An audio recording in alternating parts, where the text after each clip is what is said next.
She was in Australia now. Hi, Sarah. So you found her? I found her, yeah. Oh, right, yeah. All right.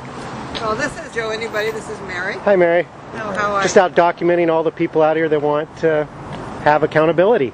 Okay. So we're all still in. I guess I'm accountable. Well, we want our government to be are you probably are accountable. It's getting the government to be. I hope so. I try to be accountable. Yeah. Mary does Women in Black in Australia. Oh, good. Wow.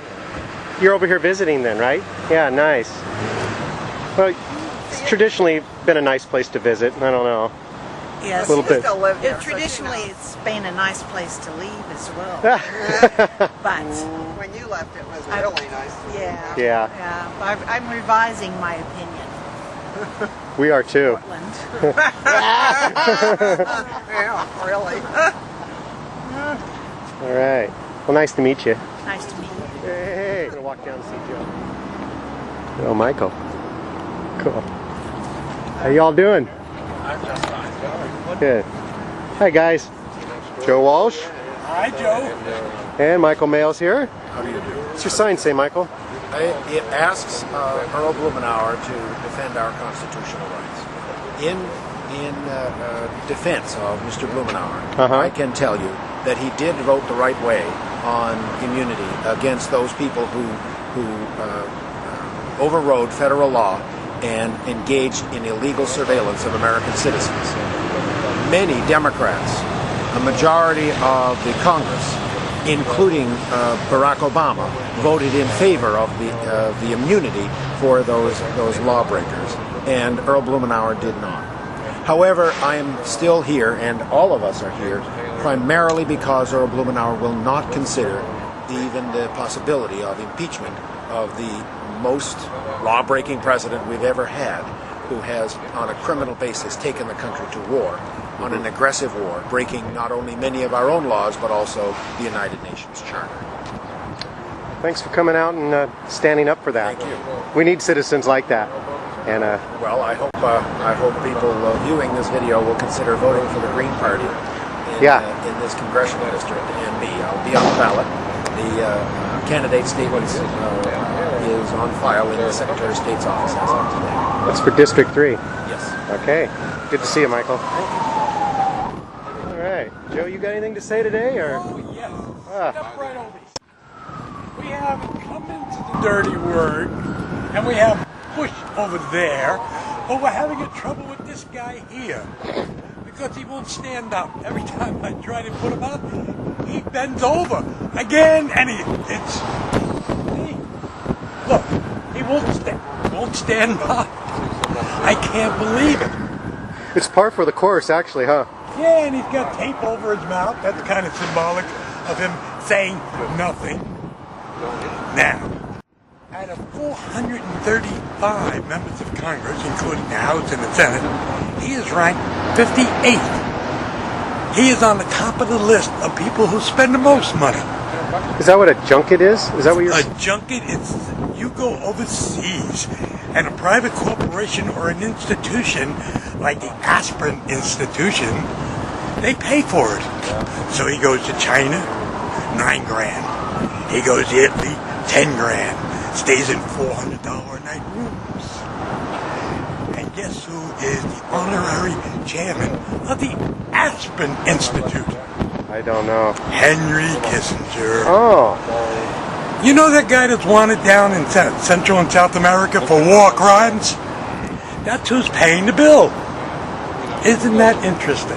Kind of rubbing shoulders there, huh? And I just went hysterical when I found out who was number 59 under Blumenauer. Tom DeLay spent less money than Blumenauer, and he's going to prison. Guess who was number 60? You know that guy that was stuffing all the money in Louisiana in his refrigerator? I think his name is Jefferson. He's another Democratic congressman. He's going to prison. So Blumenauer is sitting on top of two criminals, spending all this money. He spent more than they did. Blumenauer's staff, never mind Blumenauer, his staff, spend more money than Hooley and her entire office.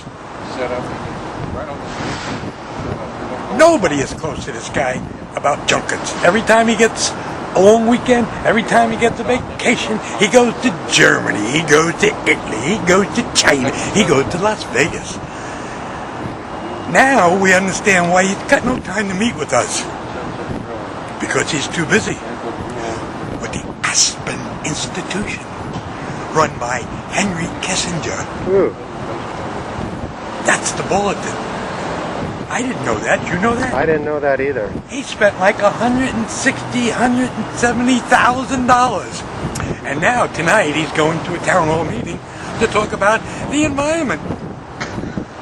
Now, if you're flying around burning up all this gas, couldn't you just make a conference call to China and say, "Hello, China, can you teach me anything? Oh, you're a dictatorship. Goodbye." Boom. Saves 10 grand. No fuel dropping into the atmosphere. No big dinners, no hotels? No big dinners, no hotels, no family members tagging along. I understand he took his son on his last one. So, I don't know about that. He'll have to answer about that. Mm-hmm.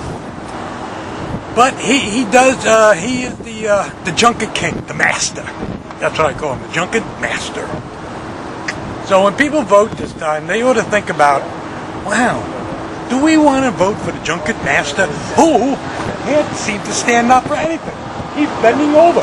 I don't understand. Well, he does say he's done everything he can to stop George Bush. You know, he went over to China, spent 10 grand over there, talking to the Chinese about we have to stop the war in Iraq. And they said, but you started it. And he said, you're right. So let's go to another topic. How about Chinese dinners? Let's talk about Chinese dinners. And then he flew home. He went to Italy. And he had a meeting there. And somebody asked him, why is the United States invading all these countries? And he said, I just came here for the pizza. Another 10 grand out the window with all that fuel just dropping on top of everybody's head. Why Blumenauer goes on his little junkets. He's doing everything he can. He's having a town hall meeting tonight. Talk about energy. I think we may go and ask him a few questions. You know, Joe, that one town hall that we went to, and everybody, there was a standing ovation, and they were asking, his reply to you in the letter was, he talked to us about impeachment that day. He sat there for an hour and a half and talked to no one. 40 people asked him a question. He would not respond to anybody. Not only was impeachment on the line, but also the Peru trade deal was brought up by the unionists. He would not respond to them. This man responds to no one unless they got $160 for a ticket to go to one of his fundraisers, or they're one of the big contributors that can cash out 10 grand here, 10 grand there. You got 10 grand, you can talk to your congressman. That's the name of the game. But not about impeachment. Now, tonight, it would be interesting if somebody would ask him, if Pelosi is saying let's drill, and Barack is saying let's drill, where is he? Is he going to say that she should resign? Call for her resignation? No, because he's doing everything he can. He's going to stop this drilling. No more drilling. But his boss says yes, and the future president says yes, and Blumenauer is going to be the administration. I can't see him going against them. He would hold the drill. He would drill. Yeah. So, anybody that votes for Blumenauer is just foolish, because they're doing the same thing over and over and over again, sending the same guys back, the incumbents back, hoping that they'll do something different. That's a sign of insanity. Do you see the Democratic Party losing ground here? Yeah, Barack Obama right now is losing ground to McCain, and nobody is really telling the truth.